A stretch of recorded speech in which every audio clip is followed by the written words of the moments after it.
Vous pensez être tenu par une clause de non-concurrence, il est possible que celle-ci soit totalement nulle. Comment le savoir en 5 points?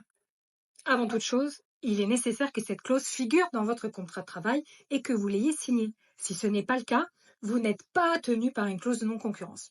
Si maintenant la clause figure bien dans le contrat de travail, quelles sont les 5 conditions de validité? S'il en manque ne serait-ce que une, la clause est nulle. Alors, première condition, il est nécessaire que la clause soit limitée dans le temps. 1 an, 2 ans, ce sont des conditions de temps que l'on trouve habituellement.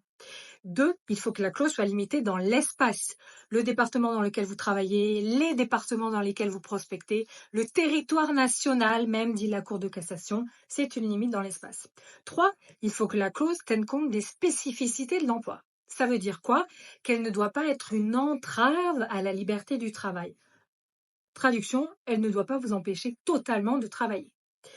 4, elle doit être indispensable à la protection des intérêts légitimes de l'entreprise. En d'autres termes, si vous avez un poste qui ne nécessite pas une protection particulière parce que vous n'avez pas accès à un savoir-faire particulier, à des tarifs, à des clients, à n'importe quoi qui nécessite d'être protégé, la clause ne se justifie pas.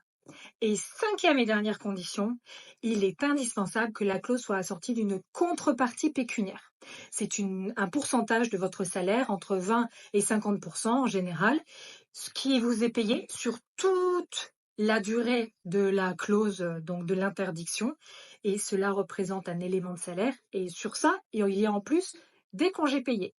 Voici les 5 conditions. Si elles ne sont pas remplies, votre clause est nulle.